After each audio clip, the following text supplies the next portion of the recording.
And we're live. We're live, Mitch. We're live. We're live, and we have special guests with us. They call themselves the Wilderness Collective, but their names are Glen and Alana. Hello. How's it going? It's going well. How are you guys? I'm pretty good. It's what day is it? Thursday? We don't talk about what day it is. We don't announce the day. This is all one day. This is That's this whole thing has been It's one just- day. Quarantine. Yeah. We don't know. Yeah. Technically, it was tax day yesterday, wasn't it? So today is the 16th. Well, it was tax day. It was tax day. Yeah, I mean, Normally that's a little bit more hyped for us, but I know. We're like, let's go. Now we're just all waiting on our checks that aren't coming. But Yeah. they haven't showed up, at least for me. I don't know about you guys, but we're gonna stay off the topic, and we're gonna talk about photography and the new word that Mitch introduced me to about. It's 40 not a days. new Oh, word. it's a new word to me, Mitch. It's a new word to Kyle. It's a new word to a lot of people, I suppose. Yeah. And so a lot but of people. it's been around for quite some time. It's been around in other countries for a long time. Right. It's Um, called the- it's overlanding. Yeah. Whoa.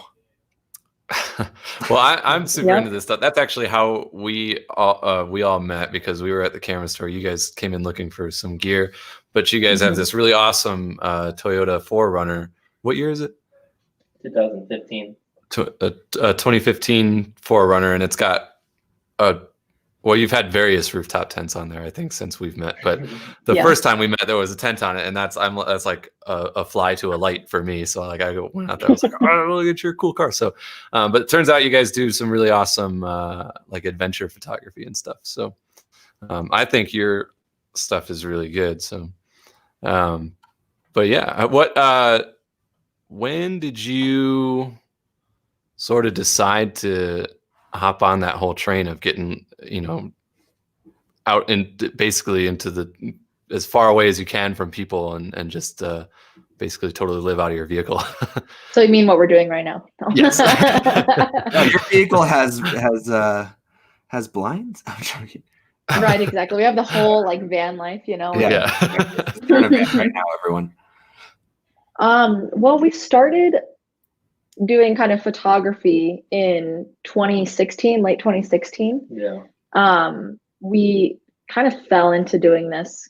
I was a former firefighter, and just kind of didn't like the whole vibe around that.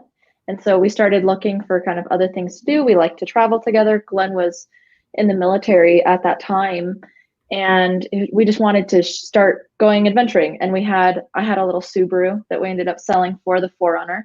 And whenever we were out, it's like, oh, we're going to go paddleboarding, we're going to go fishing. And we would just bring our dinky little camera with us. And then, we sold the Subaru, got the 4Runner. So that was an upgrade. We sold, the Canon T5 and upgraded to Sony. Like it was just multiple steps. And, here we are now with a full-fledged kind of production company and traveling all the time pre-quarantine.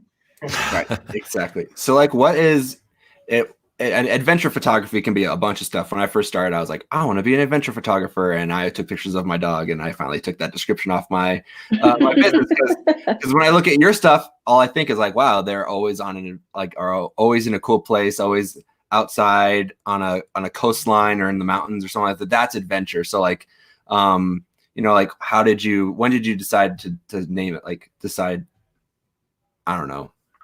Well, so it is kind of like a hard thing to really pin ourselves, because we are not like just strictly overlanding, but we're not strictly just adventure. We're kind of like the lifestyle. Like overlanding, it is a lot more Colorado focused, because it is those people who just want to go outside and just want to have a good time, relax and go camping. And we're always outside. So we travel to Alaska every year for like a month and a half sometimes, and we just drive there.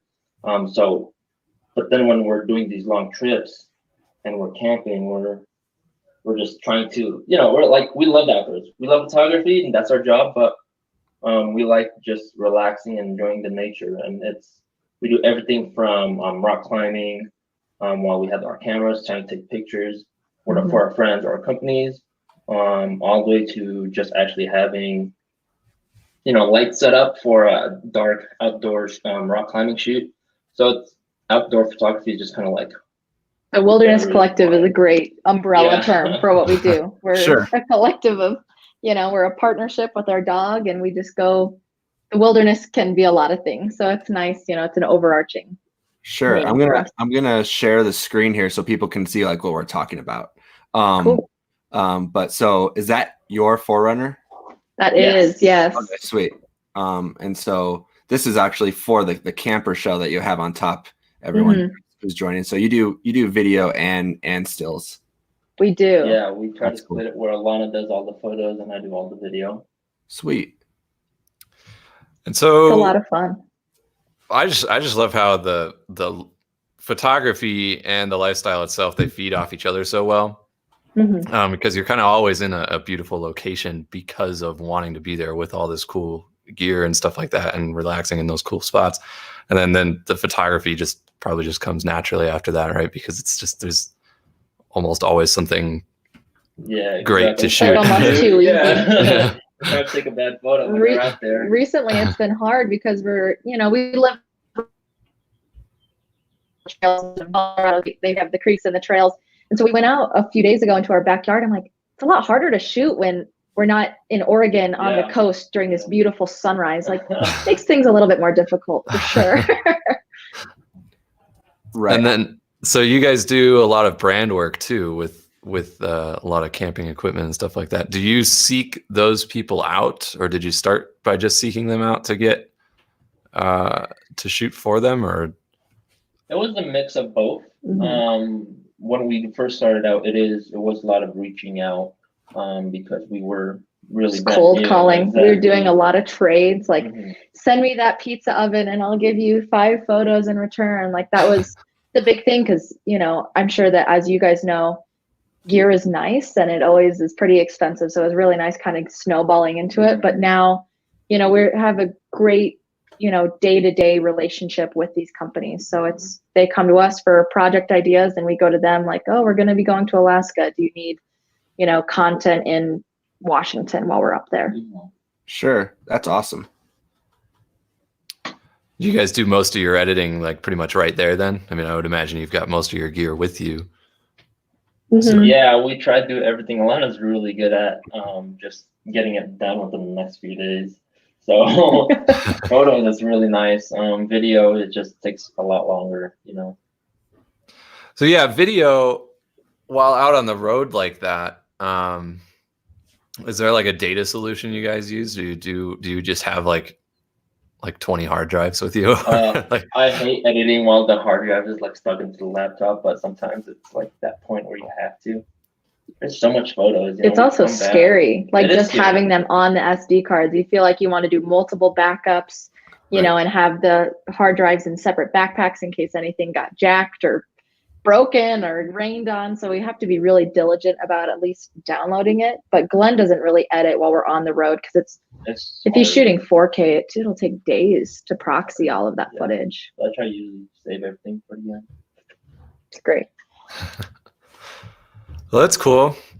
Do you guys I see a lot of vertical shots. Do you guys kind of shoot for like, Instagram and I'm talking about like kind of like try to tend to lean towards like fitting it in a story or in a Instagram frame? I really like shooting for social media. You'll see like if on our cinematography page, we have a lot of commercials that are horizontal and it's for like the highlight reels. But shooting photos like this, it's so nice just for socials that you can do it on a post, you can do it on a story, and it just fits really nicely. Sure. I guess most of it is vertical. I didn't even notice that most of it's vertical. A lot of it is vertical also because we do focus more like on Instagram and phone social media. Mm-hmm. So when you are looking at it from the computer, it still looks nice, but it's another thing on a phone where you can tell there's like a large quality difference between TikToks and like Instagram videos. Sure.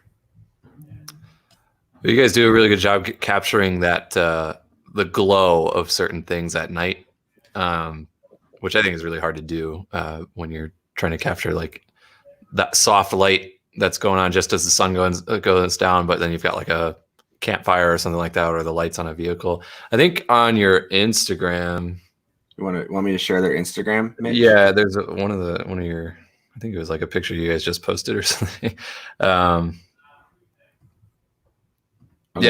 Put it up for you.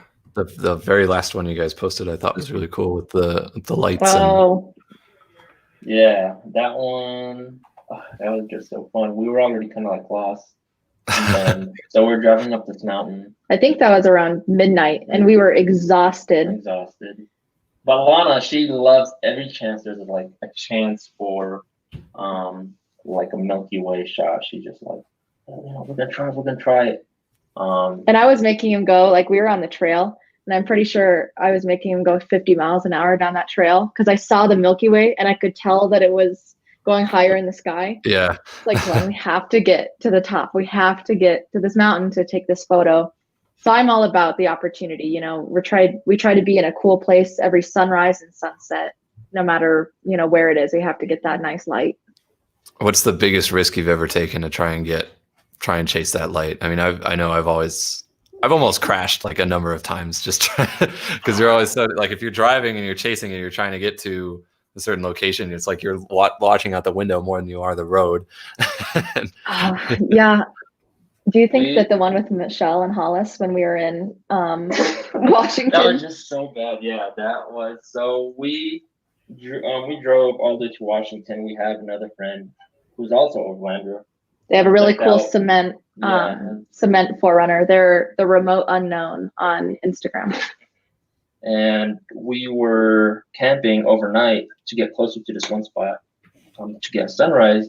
And when we were driving, there was this guy that was just going super slow. We were on the highway. I think the speed limit was like 65, and this guy was going 30. Yeah, it was backcountry highway. So we passed them, but what we didn't know was that since it was so dark, it frosted over from the mist, but you can't see, like, it was just black ice. It was black ice, yeah. And I saw his car starting to turn, and I'm like, well, what's wrong with his car? And then my car started turning. I'm like, well, I see why. Here we go. He almost crashed. We almost crashed. Our car started going, you know, perpendicular to the road, and we were probably 3 feet away from the gate, and he was on the other side, and there was a cliff on the other side of the road. So we're both going like just next to each other sideways on this road. And, you know, we got it, and then we had to still drive another hour to the sunrise. We got out of the car. I'm shaking. And Michelle and Hollis was like, well, that would have been a really good start to the day, huh? Before sunrise. Yeah, both cars totally. Yeah. Yeah, but if the light's good enough. Yeah. Right. It doesn't even matter. You know? Yeah. Do it for the send, right? I mean, I think all of us could say we're probably addicted to the sky at this point. I never don't pay attention to it anymore. Now that it's like, it's always about getting if there's ever any opportunity to try and get a sunset shot. I mean, it's hard for me, or like, because I just come home from work every day, so you know, it's usually already gone by the time I'm out of work. But yeah, there's like this huge FOMO where, like, if you're inside and then you look at your window and you're like, oh man, I should have been shooting today. Yeah, if I'm in the middle of a cook, like if I'm cooking in the kitchen, we have a really nice window. Like, Glenn, like, do you see this light? Like, are you kidding me right now? Like, I'm just making pasta. Why am I not outside? FOMO is the perfect term for it, especially, like, I know if we're at the camera store and it's, especially in the winter when it gets darker a little bit quicker, and then you just see this perfect pink sky outside and you're just like, That's usually when we take a picture of the camera shop with the really killer sunset behind it. It happens at least once a year, right? Yeah. So. That's the best way to promote the business, right? You're like, here's the camera shop looking like a snack. Yeah, you don't have to search for sunrises or sunsets. Just come to the camera shop. They happen here. Right, exactly. So, you got some sweet Aurora Borealis stuff. What do you shoot on? You shoot on Sony, you said? Mm-hmm. Yeah, primarily. She shoots on the A7R3, and then we have two A7Rs. No, A7 A7 Yeah. Okay. And then we also have an FS7 that we do a lot of video with. Sweet. You got a lot of gear. That's why you need the 4Runner. Yeah, Yeah. exactly. Yeah. It's still not even big enough. We need a Sprinter at We this need a point. Sprinter now, Yeah, you guys probably jealous now. I drive Yeah, you have the a big Amazon van Sprinter? every day. Yeah. You know, Just start decking it out. I can stand all the way up in it, and like usually by the time I've delivered all the packages and then it's empty, and I look around and I'm like, I could do it. I could build a bathroom right here. I could build a bed right here, but I kind of like the school bus conversions too. School bus conversions are lit. There's a guy on Instagram, Steve Yoakum. I think that's how you pronounce his last name, but he's doing a schoolie right now. But like, he has a wood burning fireplace in it. He has wood accents. Like, I didn't even know a car can hold that much weight, let alone a wood burning fireplace. So Yeah. I'm always envious seeing that versus our 4Runner that's like, oh, Tucker got in the car. Okay, like we're gonna get 1 less mile per gallon now. Cool thing about the bus is you can chop off, if it's a full size bus, you can chop off the back end of it and kind of have ramps, and you could put your regular. You could fit this 4Runner up onto it. I've seen people do that, yeah. And then They turn it into like an off-roading rig. Yeah, so you've got like an escape pod on your on your bus. I didn't think you were going that route, Mitch. I thought you were going to say like you could do like a pizza oven or something. I'm all about glamping, you know. So if you I mean, at this point with our car, we're like hardcore glampers. I don't think I'll ever sleep on a ground tent again. To be completely honest with you, that is one of the nice things. All the bugs are like 6 feet below you with one of these. But you guys have a really nice, clean style. How long have you been shooting for? Just for photos anyway. How long have you been taking photos? 4 years now. Mm-hmm. 4 years? Especially as a business, I think 2 years ago. But we started. Yeah, going on 3. Hobby, I love Sony. We are handed, a Canon every now and then just to shoot some family portraits or something of that nature. Like, this is a completely different setup. I'm not even or someone hands me an iPhone. I'm like, I'm not an iPhone photographer. I don't know how to get a good photo with that. That's true. You get that a lot, Kyle, if you're out somewhere and if you have your gear on you, they're like, photographer. Yeah. And it's like, it's still an iPhone picture. I can't promise this is going to be in focus at all. That happens all the time. I feel so bad. Yeah, I'm like, this is a potato quality phone, but this is the best I could do. Here you go. Right. I like to take the picture, hand it back to them, and like, yeah, that's $300. And then make their face, and I go, I'm just joking, but I'd rather take their photo, take their business information, and literally email them a better photo that I took with like my camera if it's in my hand. I've done that. I've done that with the Wi-Fi app on the Sonys. Right. Like a handful of times. I've just been like, screw it. I'll go through the whole hassle of just sitting there taking, especially if it's like I know I'm going to get a decent shot. Like if it's just a picture in front of like a statue or something where it'll look the same if I do it with my camera or with a phone anyway. But if it's in front of some like sunset or something where the phone can't handle the dynamic range and all that stuff, then sometimes you're like, I could, why not? Like I feel like every photographer has that dream. Like you're in this beautiful destination, you're in, Canada during this epic sunset, and this couple comes up to you and they're like, Can you do a session for us real quick? Money's no issue. Like, I'm sure that's every photographer's dream. You're in this beautiful place. And you're like, of course I can. What can I do for you? This shot I really love. This is a great one. This is the Alabama Hills. Yes. We were actually going to be out there 2 weeks ago. I think that we were supposed to be there that night that the stay-at-home order started here in Denver. So that was a very sad day, but that's one of my favorite shots too. I'm pretty sure that's iCamper's front page. Yeah, like their banner head on the iCamper website. I'm stoked about that shot. It's kind of got some of those classic neg vibes from Fuji on that one. the reds and the blues on that one are I like that style. So we're gonna have. I feel like I'd like next week. Really? Oh, yeah. Yeah, to be totally fair, I wasn't a huge fan of like Fuji color until that film preset. And it's like, I want all my pictures to look like that film preset now. This looks kind of like that. I feel like I'd like Fuji because I've been liking the very muted kind of colors, like letting the photo speak for itself versus the majorly saturated, intense photo. Sure. Where's your what's your favorite lens to shoot on? If you're shooting on Sony, like what's in your kit?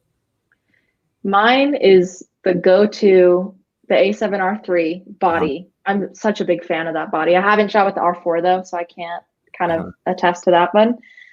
But I would say the G Master 24-70 is my go-to. I always, like, we have the trifecta. We have the Tamron 17-28, have the 24-70, and then the Sony G Master 70-200.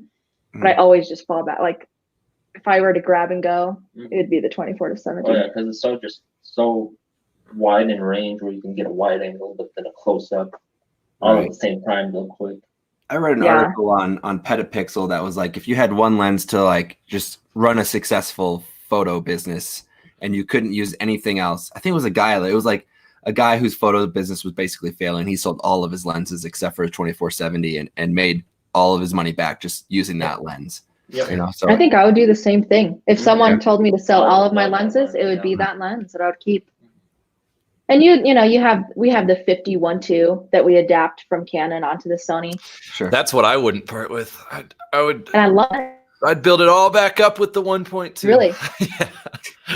Mitch just wants it to be completely out of focus. I appreciate that. I'm scarred from living in Illinois where the background was never good in the first place, so you just always wanted it to be gone. Yeah, you want the bokeh. You're like, your nose in focus, but everything else, you're crap out of luck on that one. Yep. See, me and Glen are feeling the same thing. Glen says the first lens he'd sell is the 24-70. I'm wondering what Glen's go-to lens would be then. Glen, your go-to lens is probably that Tamron 35. If I have to guess, I've never met Glen before in my life. I'm just guessing. I feel like that's a good. You like that the 35 that we have. 35, yeah, we have a Sigma 1.4, and especially during weddings during low light, we love that lens because it's so much light. But Glen says 15-30. 15-30. I feel like I could agree. I never take my Canon 16-35 off my body. Usually, it's just stuck there. I just put another lens on a different body and just keep the 16-35 on. We actually bought that 17-28 from the camera shop, I think a week before this quarantine started. And I remember messaging you, Mitch, and I was like, I'm really glad I bought it. Yeah. I'm really glad that we have it now. So then we're out and about. It's there. It's on the camera. Don's all about the GM 24-70. Oh yeah. We bought the 24-70 from you guys too. You had it used. Right. And killer lens. We love it so much that we're actually looking for a second one for video specifically. I also so when I shoot wides at like at a Pepsi Center or Coors Field, the Canon makes an 11-24 f4. Ooh. It is massive and heavy, and it's just like you can't leave your camera like on the trying to balance because it's just gonna fall over. But it's just massively wide. And it's actually really hard to keep straight, but I do love that lens. I bet it is really, really wide, really wide shots. But Glen, I would like that a lot. Glen's favorite lens. So we have the FS7, and it's a crop. So when we shoot with the 24-70, it's hard because it makes it like 35 to 100 or whatever. So that's difficult. But Glen's run and gun setup. So we have like the big boy, FS7, and then the A7 III. We have the cage on it with, the little ICANN external monitor with the mic on it. But Glen's go-to lens is the Canon 24-70. He adapts it with the Metabones. Loves it. I tell him every day, I think I say it, I will sell this lens right now. We'll go get the Sony. He's like, no, I like my Canon. Yeah. Because tell him why you like it so much, I guess. It's a really hefty lens. I've dropped it a couple more times than I should have. But it still works out, still works. And I guess if you have the A7 III, autofocus would be good enough. But back when autofocus wasn't great, just manual focusing on that 24-70 is just awesome and smooth. I agree with you. I've actually, I I'm not shy about saying I really don't like the Sony 24-70, but the Canon 24-70 I like actually kind of a lot.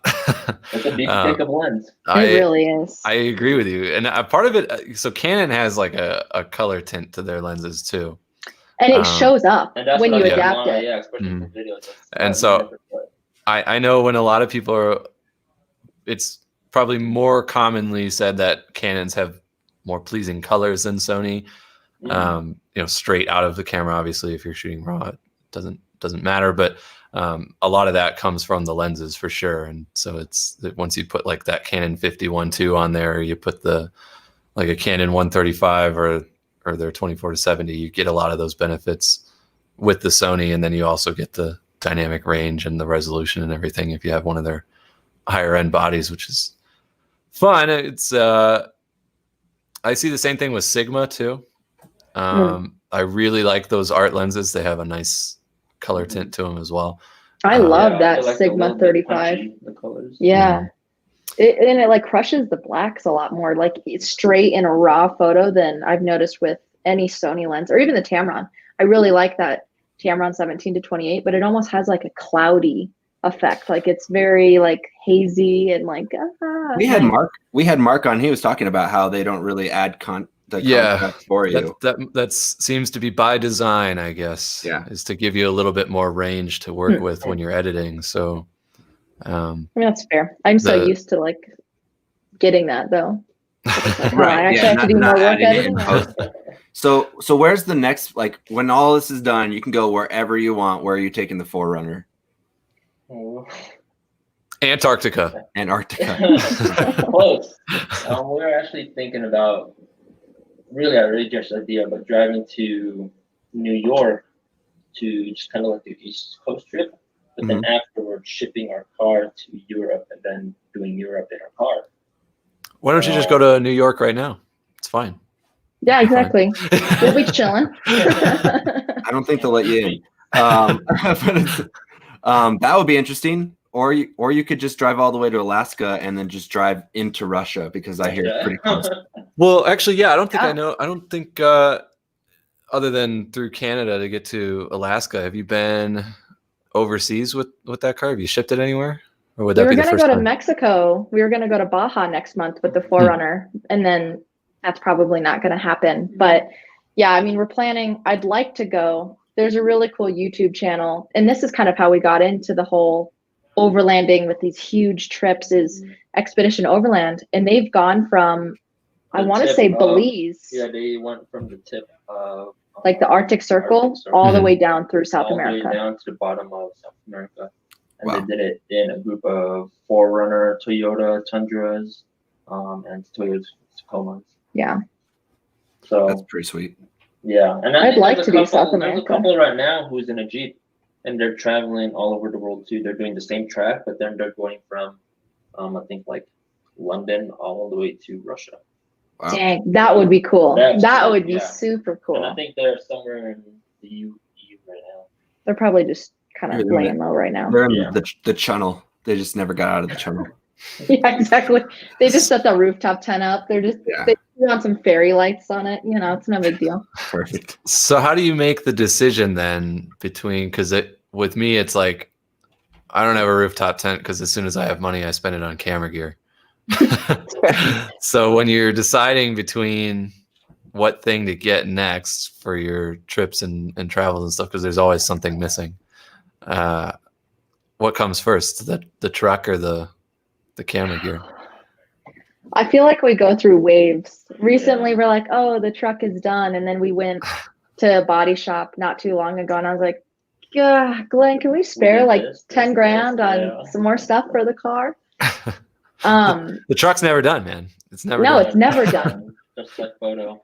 Yeah. I mean, in an ideal world, you know, we'd have the most epic vehicle with every single bit of camera gear that I could ever want, but that is not the case. I don't know. For me, it'd probably be camera gear. I've been eyeing some lenses and just like, I want to play around a lot more. And then getting your video stuff. That's never cheap. Do you guys ever mess with drones? I don't think I've seen a lot of... Yeah, we do. We have a drone and we use it. I don't know, it's just not my style as much. I like more like documentary style or more artistic. And Glenn has a bad habit of crashing drones. So we've I been do. through 4 drones. Oh my gosh. Yeah. The first time we were in the middle of Canada, we were in the Yukon territories, and Glenn comes back with just the drone in pieces. And he's like, well, we need to buy a new drone in Alaska. And there was no drone repair shop out there. And we had like a commercial that we had planned that they really needed these drone shots. It's like, oh my God, this is the worst. Well, you know, you could always just get a really long stick and put the camera on that. We've seen some people, you can do like a monopod and just like just get a big old pole. That's the ironic thing about drones sometimes is a lot of the best shots from drones are the ones that are as low as you can get. And then you're so low sometimes that you're like, I could just hold it. I could just hold the camera. You know? That's funny you said that, because one time we were doing this pilot episode for Overland Eats, and my dummy had forgot the batteries. So once for like the whole camera setup, like he left all the batteries at home. Oof. So when my camera died, I was like, well, we still gotta shoot somehow. So I grabbed my drone and I pressed record, and I was filming half the episode on my drone. And you can kind of see it in that episode. Like it gets a little bit like Gray, more pixelated, pixelated. but no one seems to notice. So I guess that's our little secret. Do you guys ever print any of these pictures? We should. We should. Yeah. We're redoing our basement right now. We should probably throw a few up, huh? That would be sweet. I'd print this one. This is sweet. Yeah, no, they're excellent. I think your guys' pictures are really great.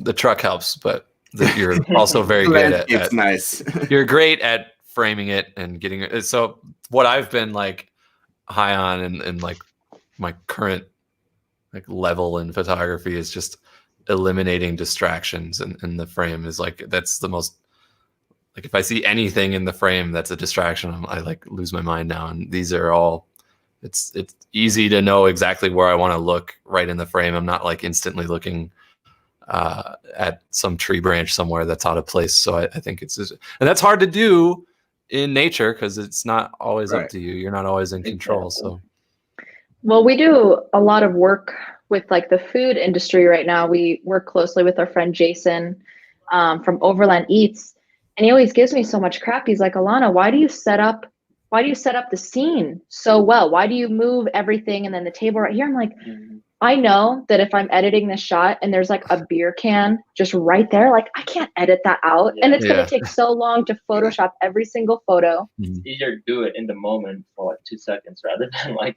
10 minutes. It's all about the aesthetic, you know? Yeah, for sure. Right on. Lots of beer. Lots of beer. We never say no to beer at the camera shop. You guys do trades for cameras? Like if you got like a truck full of Odell, you'd be like, okay, I'll throw you a lens. No big deal. Paul might. I don't know. Paul's got so much beer in his fridge. I'm not sure if he's gonna do a trade for cameras, but if it was a truckload of Odell, maybe. Like depends on the beer, I guess. Yeah, exactly. We like Odell. We're a big Black Project fans. But I haven't had that one. It's like a small brewery. They do like sours and stuff like that. So right up my alley. Barrel aged sours. That's kind of what the shop does, and barrel aged stouts. I never noticed. I guess back in Illinois, there weren't so many local breweries that took so much pride in their can art, because a lot of the logos and the art on these cans are like stellar. Right. I want that the artwork from the can like on a wall instead of on a can. Oh, absolutely. There are like, you can buy if you go to Odell, they'll sell you like this IPA poster. Yeah. And stuff like that. So at least last time I was there, I think they had posters of the can art and stuff like that. Them and who's the other one? Great Divide does a really good job with their can art. I think Great Divide had like a contest, or not a contest, but they have like local artists like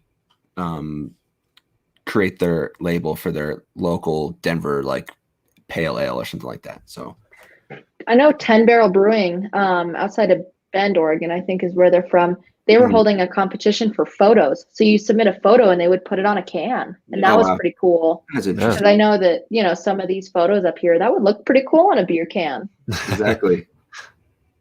Did you take a little bit of inspiration from those for your logo? Because they look pretty So similar. Like Odell. your logo looks like it could be on a beer can. Ooh. Maybe we should just Okay, the yeah. Wilderness Collective IPA. Or Boom. There that we would be go. cool. You just have to partner with the local brewery. That's not a bad idea. Thanks for. We'll give you a little. Yeah. What is it? Cool. Yeah, where's my commission on that? It goes Yeah, underneath exactly. underneath Yeah. the can or something, you know. Did you guys Right. did you make your logo, or was that did you work with someone on that? So that's our buddy. He's out of Seattle. He is like our go-to guy for any graphic stuff. We're trying to get him to animate our logo right now. So during a video, it's like whoosh. Yeah, that'd be sweet. Moves around. Interesting. Well, cool. What I guess we're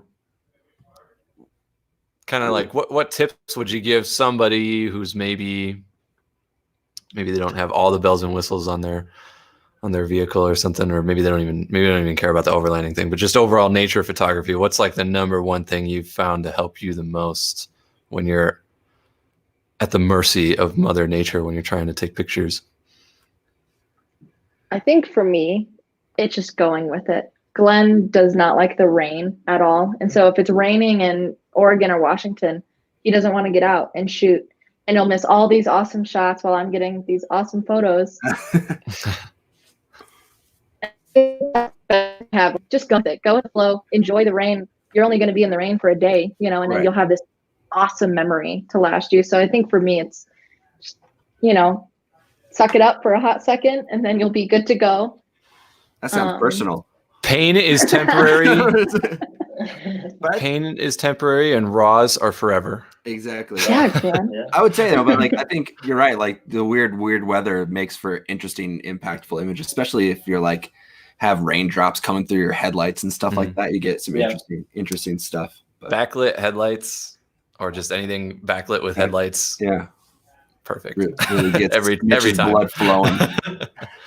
I totally understand that. What about for Yeah. you? What would be your sage advice, Glenn? I think it's just whether it be overlanding or photography. I think we just gotta keep going out there, because I mean, I'm sure you guys like some days it's just the worst conditions and the photos turn out great, photos don't. Same thing with overlanding. Sometimes we go up on a trail and we found out the whole trail is closed because it snowed, and you can't go out there. But as long as you just keep trying and keep learning and doing it, you'll be okay. Glenn puts himself to sleep with YouTube every night, Oh yeah, nice. Yeah, Same. just keep learning and researching and whatnot, and bettering your craft, I'd say. Exactly. Yeah. Cool, guys. Well, we appreciate you coming on. Your Instagram and your Facebook, not your Facebook, your Instagram and your website, we'll put in the comments below. So if people are interested in checking you guys out, we only touched on some of their work as I was kind of scrolling through here. Their website's full of cool stuff, and we didn't even touch on we didn't play any of the videos you have, but they look amazing. The color looks great in them. So we'll put those in the comments, and we appreciate you guys coming on and hanging out with us. Well, of course, it was a pleasure being on. Yeah, that was a blast. I was kind of nervous. This is our first big kind of live stream thing, so we're looking forward to doing more. Well, we're the largest live stream. Yeah, we're the authority country, in the so. country. Yeah, authority on Gotcha. live streaming right here, all 9 viewers. Yep. But yeah, we're gonna sign off tomorrow. We've got Mark Stein. He's a local photographer. He shoots expired film in general. He does his own red scale, and he takes really cool pictures of old neon signs and anything that he finds interesting. And some of his work's been up at the camera shop. So Mark's gonna be on tomorrow. I'm interested in talking to him. And then next week, we're already working on stuff. I think we have Fuji coming on Tuesday. So if you guys are interested in Fuji, if you need another camera, We're going to talk all about that X100. Yeah, the X100, and we're going to talk about the XT4 as well. So it's going to be a blast. Thanks for watching. This has been Camera Shop Talk. We'll see you tomorrow at